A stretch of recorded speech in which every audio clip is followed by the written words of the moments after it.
ஸ்தோத்திரம். போன ஏப்ரல் மாதத்தில் நான் அன்பரின் பாதம் மீட்டிங்க்கு வந்திருந்தேன். அப்போ எனக்கு டேட் தள்ளி போயிருந்துச்சு, ஆனால் ப்ரெக்னென்சி கன்ஃபார்ம் ஆகலை. அங்கிள் தலையில் வச்சு ப்ரேயர் பண்ணாங்க, இந்த ப்ரெக்னென்சி கன்ஃபார்ம் ஆகி நீ குழந்தைய பெற்றெடுப்பாய் நல்லபடியா அப்படின்னாங்க. அதே போல் இப்போ நவம்பர் மாதத்தில் ஒரு ஆண் குழந்தைய நல்லபடியாக நான் பெற்றெடுத்தேன். தேவனுக்கு ஸ்தோத்திரம். அதுக்கப்புறம் டெலிவரி முடிஞ்ச உடனே எனக்கு கழுத்தில் ஒரு ஸ்வெல்லிங் மாதிரி வந்துச்சு, காதுக்கு கீழே. அந்த ஸ்வெல்லிங் வந்து இன்ஃபெக்ஷன்னாலன்னு சொல்லி மருந்து மாத்திரை கொடுத்தாங்க, எனக்கு குறையவே இல்லை. ரொம்ப அழுது நான் ப்ரேயர் பண்ண, அங்கிள் மீட்டிங்கில் சாட்சி சொல்லுவேன் எனக்கு அந்த ஸ்வெல்லிங் குறையணும் அப்படின்னு நான் வேணுனேன். அதே போல் அந்த ஸ்வெல்லிங் பெண்ணிக்கு ப்ரேயர் பண்ணணும், அன்னையிலேருந்து எனக்கு குறைய தொடங்கிச்சு கொஞ்சம் கொஞ்சமாக அந்த ஸ்வெல்லிங். தேவனுக்கு மகிமை உண்டாகுக. கர்த்தருடைய நாமத்துக்கு ஸ்தோத்திரம்.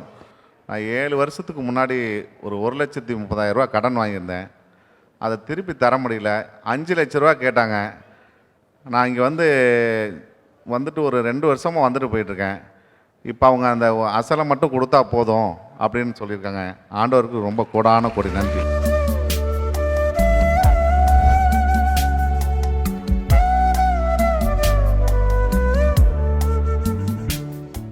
கிறிஸ்துவுக்குள் மிகவும் பிரியமான எனதருமை சகோதர சகோதரிகளே, நம்மை சிருஷ்டித்தவரும் நம்மை உண்டாக்கினவரும் நம்மை ஒருபோதும் மறந்து போகாதவருமாகிய இயேசு கிறிஸ்துவின் இணையற்ற நாமத்தினாலே உங்கள் எல்லாரையும் வாழ்த்தி ஆசீர்வதிக்கிறேன். அல்லேலூயா.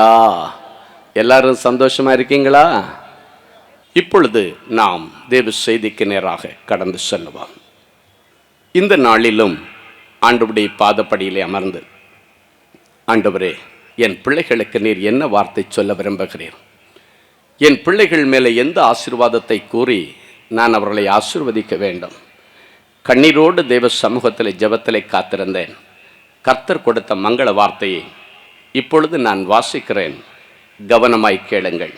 அப்போஸ்தலனாகிய யோவான் எழுதின 3வது நிருபம் 2வது வசனம். பிரியமானவனே, உன் ஆத்துமா வாழ்கிறது போல, உன் ஆத்துமா வாழ்வது போல நீ எல்லாவற்றிலும் வாழ்ந்து சுகமாயிருக்கும்படி வேண்டுகிறேன். சுகமாயிருக்கும்படி வேண்டுகிறேன். பிரியமானவனே, உன் ஆத்துமா வாழ்வது போல நீ எல்லாவற்றிலும் வாழ்ந்து சுகமாயிரு என்கிற ஆசீர்வாதத்தை ஆண்டவர் இன்றைக்கு நம்மேலே வைக்கிறார்.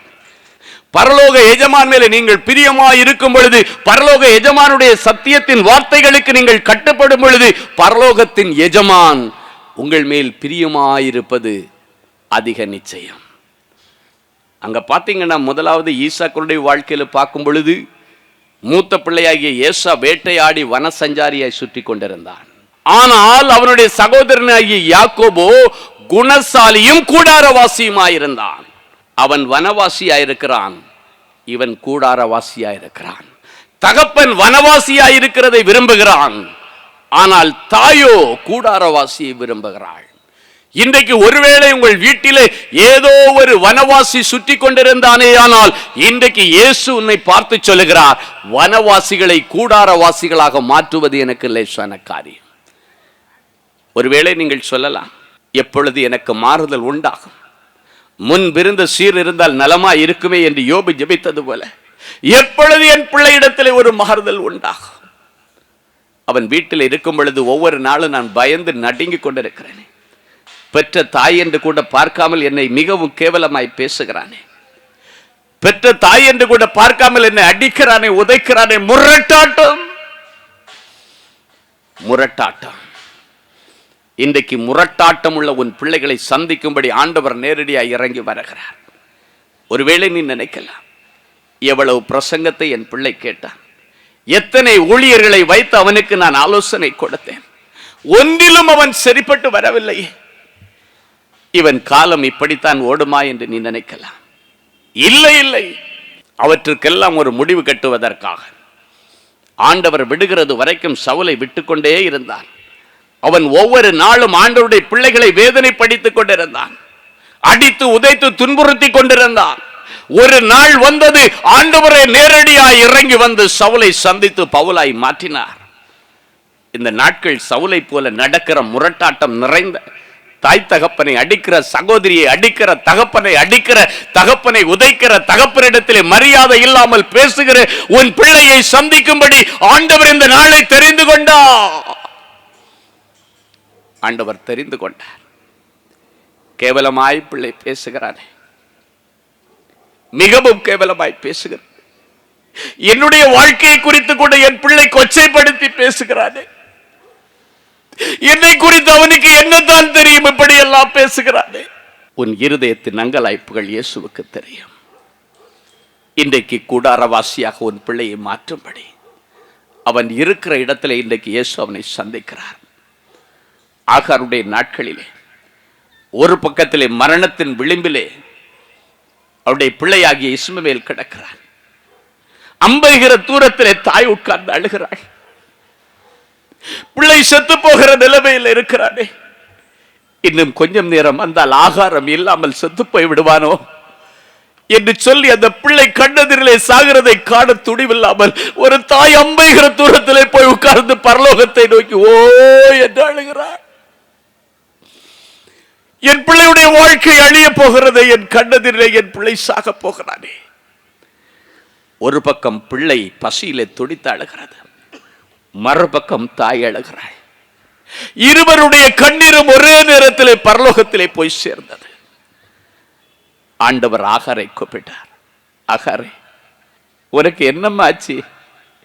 ஏன் அழுகிறாய் ஆகாரே? உனக்கு என்ன ஆயிற்று?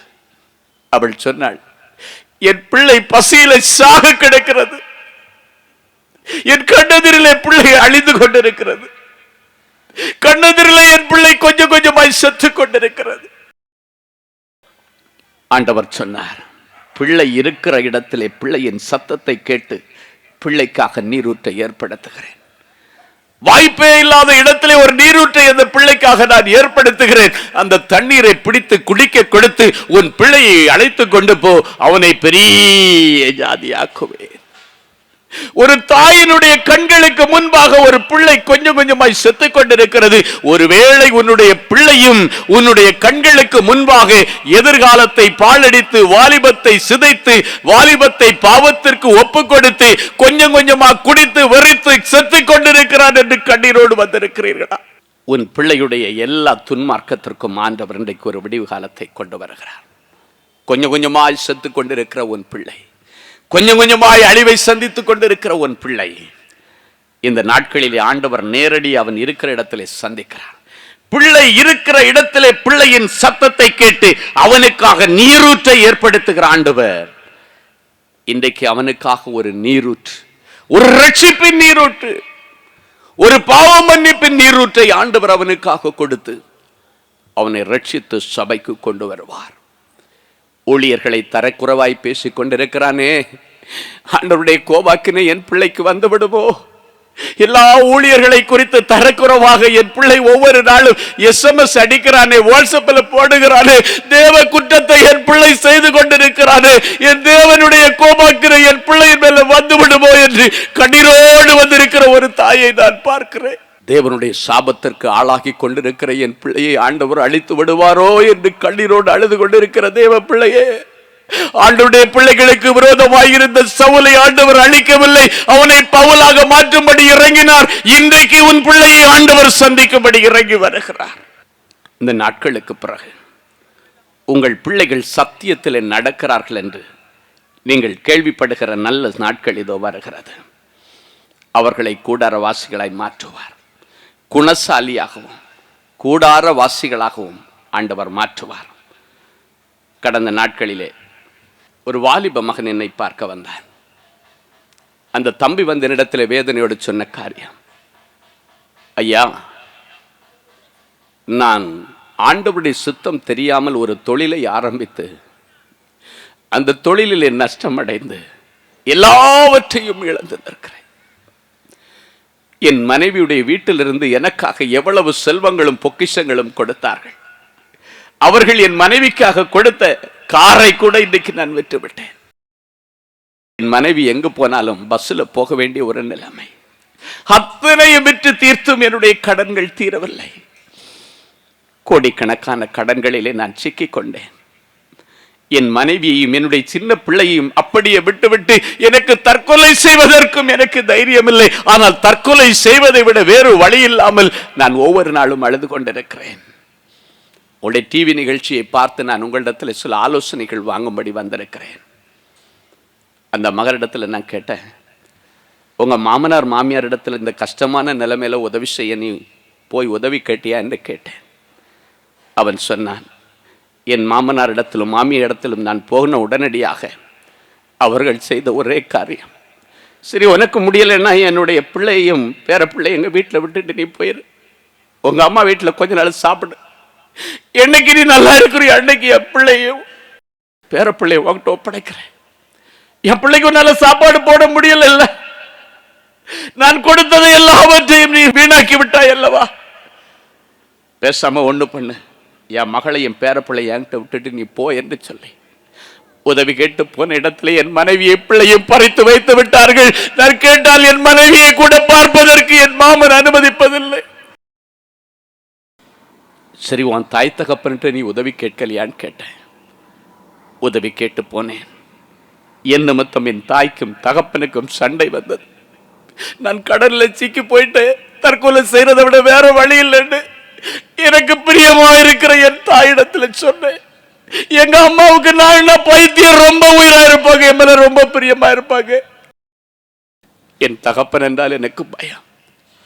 என்னை மிகவும் நேசிக்கிற எனக்கு பிரியமான என் தாயிடத்துல என்னுடைய கஷ்டத்தை போய் சொன்னேன். எங்க அம்மா ஆறுதல் சொல்லிட்டு, வீட்டை வித்தாவது உன் கடனை அடைச்சி உன்னை நான் மீட்டு வெளியே கொண்டு வந்துடுற மகனே, நீ கவலைப்படாதேன்னு சொல்லி என்னை உட்கார வச்சுட்டு என் தகப்பனிடத்திலே போனார்கள். தகப்பனிடத்திலே கேட்கும் பொழுது அவன் எல்லாவற்றையும் அழித்து கொண்டு நிற்கிறான்.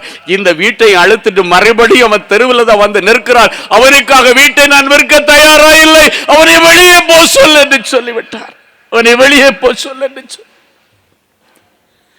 அவன் சொன்னான், என்னால எங்க அம்மா அப்பாவுக்கு இடையில சண்டை வந்து விட்டது. இவனுடைய மேல பிரியமா இருக்கிற தாய் சொல்றாளா, என்னையா பெரிய வீடு, என் பிள்ளை செத்ததுக்கு பிறகு இந்த வீடை வச்சுட்டு என்னையா கட்டி அழ போற, என் பிள்ளையுடைய கடைசி கஷ்ட காலத்தில் உதவாத வீட்டில் நான் இருக்க வேண்டிய அவசியம் இல்லை, என் பிள்ளையும் அழைத்து கொண்டு நான் வெளியே போகிறேன் என்று சொல்லி என் தாய் என்னை பிடித்து இழுத்துக்கொண்டு வெளியே வந்தார்கள். ஆனால் என் தகப்பனோ வெளியே வந்து என் தாயை மாத்திரம் இழுத்து உள்ள போட்டு டோரை மூடிட்டு என்னை வெளியே தள்ளிவிட்டார். என்ன செய்கிறது என்று தெரியாமல் இருக்கிறேன். இன்றைக்கு நான் ஆண்டவரை தேடி வந்திருக்கிறேன். ஆண்டவர் தான் எனக்கு ஒரு விடிவு காலத்தை கொடுக்க வேண்டும். அந்த மகனுடைய நிலைமையை கண்டு நான் மிகவும் வேதனைப்பட்டேன். ஆண்டவரிடத்தில் கேட்டேன், ஆண்டவரே, கர்த்தரை தேடி வருகிற பிள்ளைகளுடைய வாழ்க்கையிலே ஒரு நன்மையும் குறைபடாது என்று சொன்னேன். என் பிள்ளைகளுடைய வாழ்க்கையிலே ஒரு நன்மையும் குறைபடக்கூடாது. என் பிள்ளைகளுடைய கடன்களை எல்லாம் அடைக்கும்படி இன்றைக்கு நீர் ஒரு வாசலை திறக்க வேண்டும். பிரியமாய் இருந்த தாயே அவனுக்காக வீட்டை கூட விட்டால் பரவாயில்லை என்று சொல்லி அவருடைய கணவனாரிடத்தில் போய் மன்றாடினார்கள். ஆனால் நான் அப்படி மன்றாட போவதில்லை. இவருக்காக ஜீவனை கொடுத்த ஆண்டவரிடத்தில் நான் மன்றாடுகிறேன். வெள்ளியையும் பொன்னையும் கையில வைத்திருக்கிற என் ஆண்டவரே, என் பிள்ளைக்கு நீ இந்த காரியத்தில் உதவி செய்ய வேண்டும். நீங்க சொன்னீங்களே, தாயும் தகப்பனும் உன்னை கைவிட்டாலும் நான் உன்னை சேர்த்துக்கொண்டு சொன்னீங்களப்பா. சேர்த்துக் கொள்ளுகிற உண்மை தேடி என் பிள்ளை வந்திருக்கிறார். அவனுக்கு நீர் ஒரு விடிவு காலத்தை கொடுக்க வேண்டும். ஆண்டவர் அவனுக்கு வசனத்தின் மூலமாக பேசினார். பெரிதும் அனுகூலமுமான வாசல் உனக்கு திறக்கும். உபாகமும் 5:33 கர்த்தர் அவனுக்கு கொடுத்தார். உன்னை வெளி தேசத்திற்கு நான் கொண்டு போக போகிறேன். நீ சுதந்திரிக்க போகிற தேசத்திலே பிழைத்து சுகித்து நீடித்திருப்போ. நீ சுதந்திரிக்க போகிற தேசத்திலே பிழைத்து சுகித்து நீடித்திருப்பார். ஒரு பைசா செலவில்லாம உனக்கு வெளி தேசத்திலே ஆண்டவர் ஒரு வாசலை திறக்கிறார். நீ சமாதானத்தோடு கடந்து செல், தேவனுடைய மகிமையை காண்பாய். அவனும் அவனுடைய மனைவியும் வாடகைக்கு இருந்த வீட்டிலே போய் உட்கார்ந்து வேலைக்காக முயற்சி செய்து கொண்டிருந்தான். எல்லா கடன்காரர்களையும் கூப்பிட்டு ஒரே வார்த்தை சொன்னான், நான் சாவுறதுக்கு முன்னால் உங்கள் கடன்களை அடைக்காமல் சாக மாட்டேன். கட்டாயம் நான் கடினப்பட்டு உழைத்து உங்கள் கடன்களை அடைத்து விடுவேன். எனக்கு கால அவகாசம் வேண்டும். அவன் பேசிக்கொண்டிருக்கும் பொழுது அவனுடைய நண்பனுக்கு அவன் ஏற்கனவே மெயில் அனுப்பியிருந்த அமெரிக்க தேசத்தில் நல்ல ஒரு நிலைமையில் இருக்கிற அவனுடைய நண்பன், இவர்கள் 2 பேரும் ஒன்றா படித்தவங்க, ஹாஸ்டலில் ஒரே இடத்துல நின்று படித்த பிள்ளைகள். அவனுடைய நிலைமையை குறித்து அவன் என்னிடத்துல எப்படி சொன்னானோ அதே போல் எல்லாத்தையும் அனுப்பின உடனே அவனுடைய நண்பன் அங்கிருந்து சொன்னா, மாமனார் மாமியாரும் உன்னை துரத்திட்டாங்க, தாயும் தகப்பனும் உன்னை துரத்திட்டாங்க, ஆனால் ஆண்டவர் உனக்காக ஒரு வார்த்தையை கொடுத்திருக்கிறார்ல, அந்த வார்த்தையின்படி உனக்கு அமெரிக்க தேசத்தில் நான் ஒரு வேலைக்கு ஏற்பாடு செய்கிறேன் என்று சொல்லி ஃப்ளைட் டிக்கெட்டிலிருந்து எல்லாவற்றையும் அவனோடு கூட படித்த நண்பன் செலவு பண்ணி அவன் வேலை செய்கிற அதே ஸ்தாபனத்தில் அந்த அதிகாரிகளிடத்தில் பேசி, என்னுடைய நண்பன் ஒரு இப்படி கஷ்டப்படுறான், என்னை விட அவன் ரொம்ப திறமசாலி, அவனுக்கு வேலை கொடுக்க வேண்டும் என்று சொல்லி வேலை வாங்கி இந்திய பணத்திற்கு ஒரு மாதம் 2.25 லட்சம் ரூபாய் சம்பளத்திற்கு கர்த்தர் அவனை வேலையில சேர்த்தார். ஹல்லேலூயா. இந்த பணத்தை எல்லாம் கொஞ்சம் கொஞ்சமாக அவனுடைய மனைவிக்கு அனுப்பி கொடுத்து இன்றைக்கு எல்லா கடன்களையும் அடைத்து கர்த்தர் அவனை சமாதானத்தோடு வைத்திருக்கிறார். பணம் வந்தவுடனே உறவுகளும் அவனை இழுத்துக்கொள்ள ஆரம்பித்தது. கடந்த நாட்கள் அவனுக்கு பண்ணின மெயிலில் எழுதியிருந்தான், அவனுடைய மனைவி கற்பம் தரித்து அமெரிக்க தேசத்தில் இருக்கும் பொழுது அவளை கவனிப்பதற்காக ஊருக்கு ஃபோன் பண்ணா அவங்க அம்மா நான் வர்றேன்றாங்களாம், மாமியார் நான் வர்றேன்றாங்களா, மாமனார் எனக்கு விசா அனுப்புங்க கம்பெனியில் நான் வர்றேன் என்று சொல்லுகிறார்கள். என் அன்பு சகோதரே சகோதரியே, எல்லாவற்றிலும் வாழ்ந்து இன்றைக்கு ஆண்டவர் அந்த பிள்ளையை சுபிட்சித்திருக்க வைத்திருக்கிறார். இன்றைக்கு உங்களை பார்த்து சொல்லுகிறார், எல்லாருடைய வாழ்க்கையில கஷ்டமான காலங்கள் என்று வரும். வேதம் அதற்கு இக்கட்டு காலம் என்று கொடுக்கப்பட்டிருக்கிறது. யாக்கோபுக்கு இது இக்கட்டு காலம், ஆனாலும் அதற்கு நீங்களாக்கி அவன் ஒரு நாள் விடுவிக்கப்படுவான். அப்பொழுது அவன் தோளின் மேலே இருக்கிற அவனுடைய நுகங்களை நானே எடுத்து முறித்து போட்டு அவனை திரும்பி வந்து அமர்ந்து சுகித்திருக்க பண்ணுவேன் என்று சொல்லி இருக்கிறான்.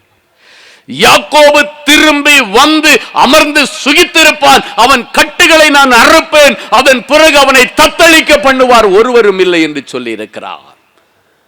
இன்றைக்கு தத்தளித்துக் கொண்டிருக்கிற நிலைமையில வந்திருக்கிற உங்களை பார்த்து ஆண்டவர் சொல்லுகிறார், தத்தளிப்பின் பாத்திரத்தை ஆண்டவர் எடுத்து போட்டு நீ மறுபடியும் திரும்பி வந்து அமர்ந்து யாக்கோபு சுகித்திருப்பான் என்று எரேமியா சொன்னானே, அதே போல நீங்கள் திரும்பி வந்து எல்லாவற்றிலும் வாழ்ந்து சுகித்திருக்க கர்த்தர் உதவி செய்வார். ஹல்லேலூயா.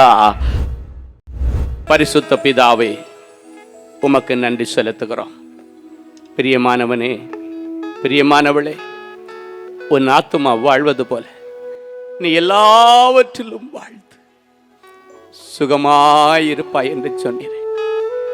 எல்லாவற்றிலும் வாழ்ந்து சுகமாயிருப்பதற்கு பதிலாக எல்லாவற்றிலும் வீழ்ந்து கிடந்த நிலைமையிலே என் பிள்ளைகள் வந்திருக்கிறார். எல்லாவற்றிலும் வாழ்ந்து சுகமாயிருப்பதற்கு பதிலாக எல்லாவற்றிலும் வீழ்ந்து எல்லாவற்றையும் இழந்து போன நிலைமையிலே என் பிள்ளைகள் கண்ணீரோடு உம்முடைய பாதப்படியிலே வந்திருக்கிறார்கள். என் பிள்ளைகளை ஒரு விசை நீர் கண்ணோக்கி பார். உமக்கு பிரியமான பிள்ளைகள் அல்லவா, உமக்கு பிரியமான நேசகுமாரத்தி அல்லவா ஆண்டவரே. என் பிள்ளைகள் மேல் நீர் பிரியம் வைத்தபடியினால் என் பிள்ளைகளுக்காக உம்முடைய ஜீவனையே இந்த பூமியிலே கொடுத்தீரே. மற்ற ஆசீர்வாதங்களை கொடுக்காமல் இருப்பீரோ? நம்பிக்கையோடு என் பிள்ளைகள் வந்திருக்கிறார்களே, என் பிள்ளைகள் நம்பிக்கையோடு வந்திருக்கிறார்களே. நம்பினவர்களை கைவிடாத தெய்வமே, கோரேசனுடைய வாழ்க்கையிலே அவன் ஒரு புறமார்க்கத்தில் உள்ள ஒரு ராஜாவாய் இருந்தால் அவனுக்காக பூட்டப்படாத வாசல்களை திறந்த தெய்வமே, என் பிள்ளைகளுக்கு பூட்டப்படாத வேலை வாசல்கள் இன்றைக்கு திறக்கப்படட்டும். அடைக்கப்பட்ட வருமானத்தின் வாசல்கள் திறக்கப்படுவதாக. அடைக்கப்பட்ட கற்பங்கள் இயேசுவின் நாமத்தினால இன்றைக்கு திறக்கப்படுவதாக. ஒருவரும் பூட்டக்கூடாதபடி திறக்கிறவர். என் பிள்ளைகளுக்கு மூடாத வாசல்களை நீர் திறந்து தார். நிற்காத வருமானத்தை நீர் திறந்து தார். நிற்காத அபிஷேகத்தை என் பிள்ளைகளுக்கு நீர் திறந்து தார். நல்ல செய்திகளை பகிர்ந்து கொள்ள கர்த்தர் உதவி செய்யும். நல்ல செய்திகளை பகிர்ந்து கொள்ள உதவி செய்யும். தேவனுடைய நாமம் மகிமைப்படட்டும். இயேசுவின் மூலம் பிதாவே, ஆமென், ஆமென். அன்பு தேவனுடைய பிள்ளைகளே, இந்நிகழ்ச்சியின் மூலம் நீங்கள் பெற்றுக்கொண்ட ஆசீர்வாதங்களை உங்கள் ஜெப விண்ணப்பங்களையும் அனுப்ப வேண்டிய முகவரி: தேவனின் அன்பு ஊழியங்கள், எண் 340B/1A, 3B1 Vinayak avenue, OMR road, Okkiyam, Thoraipakkam, Chennai 600097. இது இந்தியன் ஆயில் பெட்ரோல் பங்க் எதிரில் அமைந்துள்ளது மற்றும் காக்னிசன்ட் டெக்னாலஜி சொல்யூஷன்ஸ் அருகிலும் அமைந்துள்ளது. மின்னஞ்சல் prayer@godsloveministries.co.in. எங்களது இணையதளம் www.godsloveministries.co.in. மேலும் 24 மணி நேர ஜெப உதவிக்கு 044-5447-999 மற்றும் 9941950999 என்ற எண்களுக்கு தொடர்பு கொள்ளுங்கள். கர்த்தர் தாமே உங்களை ஆசீர்வதிப்பாராக.